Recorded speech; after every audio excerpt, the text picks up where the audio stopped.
Allez, c'est bon. Voilà. Franck, c'est prêt? Ouais, c'est bon. Bon, bonjour, on est bien à Val Thorens sur le Ski Force Pro 2025 et je suis avec Franz de Scott, le chef produit, qui va nous présenter la nouvelle gamme C qui change un peu de tout ce qu'on a connu ces 2 dernières années chez Scott. Ça change de la déco tout bois des purs et là on revient sur de la couleur, du design. Tu vas nous expliquer tout ça, Franz? Ouais, bonjour à tous. Et du coup, l'objectif de cette gamme-ci, c'était de compléter la gamme pure. Chez Scott, on a vraiment l'ADN freeride.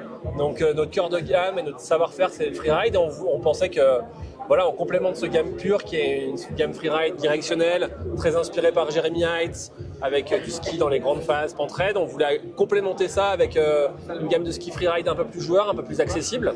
Et l'idée, voilà, c'était de compléter, de se mettre à côté de cette gamme pure et d'offrir des skis toujours performants, mais avec un côté beaucoup plus ludique. Donc tu nous expliques tout ça? Ouais, carrément. Donc la gamme, c'est une gamme complète qu'on a développée cette année. Donc on commence par le 116, qui, voilà, on a une marque de freeride, donc on voulait avoir un gros ski pour les conditions poudreuses qu'on a développé avec des athlètes nord-américains. Si j'ai bien compris, je te coupe, celui-là remplace le Pure 115 ou l'ancien Scrapper 115, qui a été un best-seller. Enfin, moi, ça a été un ski que j'ai beaucoup aimé, donc c'est celui-là qui viendrait remplacer ce ski-là. Exactement. Le gros ski chez Scott maintenant, c'est le 116, voilà, qui existe en 3 tailles, 190, 182, 174, pour voilà, un ski large pour les grosses conditions, grosse poudre, mais qui reste très joueur avec un très bon pivot. Ok, donc au niveau construction, après... Alors, ouais, on peut pas s'attarder aux constructions. Donc l'idée de cette gamme-là, c'est de garder de la performance.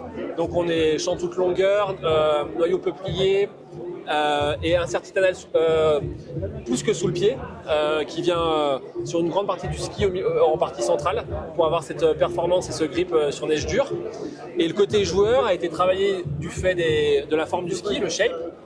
Donc des spatules et des talons qui ont du tape red, je sais pas comment on dit ça en français. Mais ça fait comme une espèce de cuillère devant. Alors, non, mais déjà la forme, on a réduit la matière pour avoir du pivot et les points de contact sont plus rapprochés sous le pied. Les rockers qui sont assez importants devant et derrière pour amener ce pivot. Et la troisième chose qu'on a ramené sur ces spatules, c'est cette forme 3D.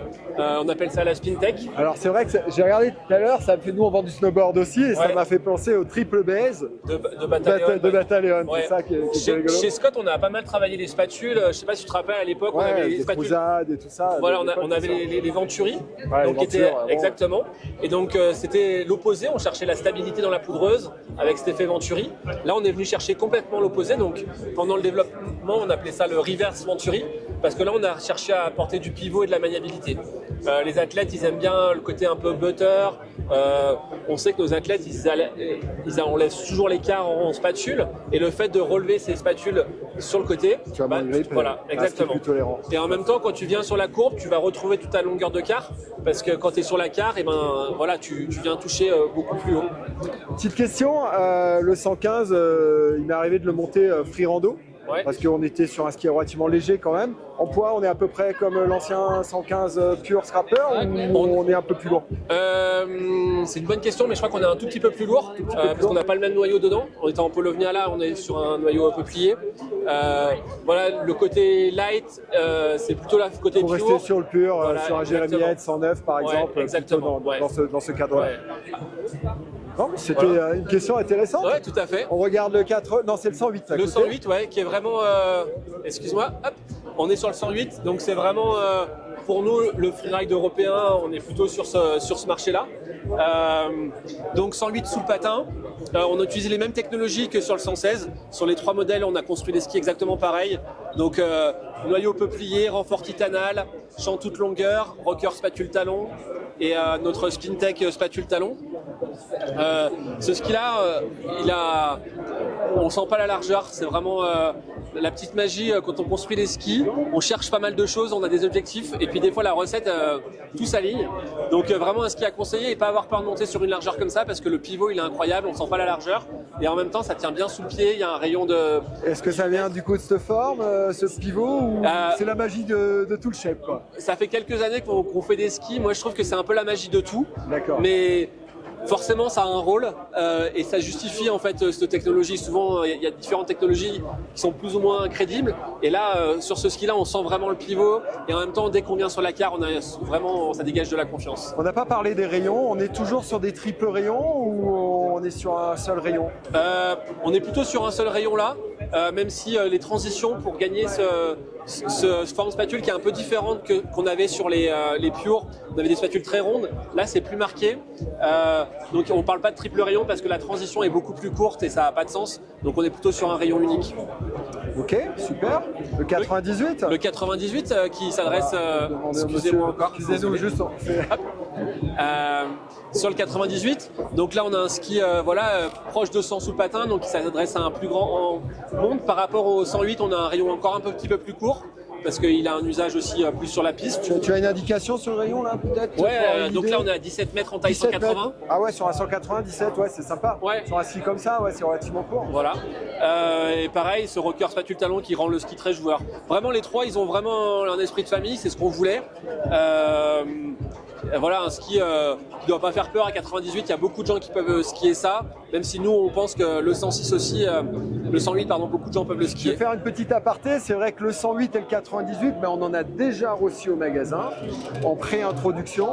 Du coup, n'hésitez pas, hein, si c'est un ski qui vous plaît, on va mettre en ligne très rapidement le test aussi. On attend demain parce qu'il neige là actuellement et voilà, on attendait qu'il y ait un peu plus de poudre pour pouvoir l'essayer dans de très belles conditions. Mais on va vous en parler. Et puis on laisse la parole, Franck, peut-être pour nous parler du dernier de la gamme. Le dernier, c'est le 88.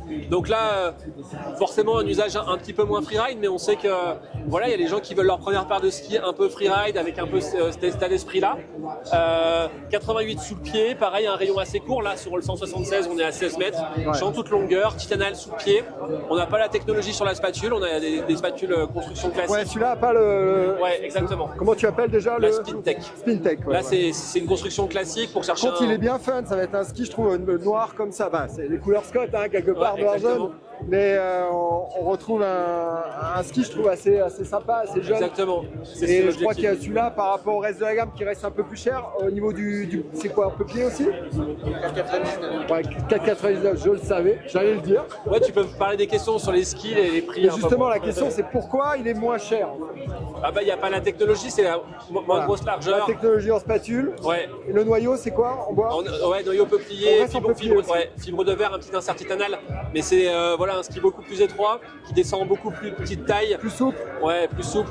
Il y a un peu moins de renfort à l'intérieur du ski et moins de technologie. C'est pour ça qu'on a un positionnement de prix un petit peu moins cher. Ouais. Mais c'est un ski par contre qui va être du coup très joueur pour un jeune, qui veut un ski un peu freestyle, freeride, polyvalent. On descend jusqu'en taille 136 là, donc ça s'adresse vraiment aux enfants qui vont... Ouais, exactement. Et donc, alors dis-nous un peu les tailles sur celui-là. C'est tous les 10 cm de 136 à 176. À 176 le plus grand. Pour l'instant, ouais. Il n'y a pas pour un 1m90, 100 kg, lui il n'a pas le droit. Non, il monte là-dessus pour avoir un vrai ski de freeride, exactement.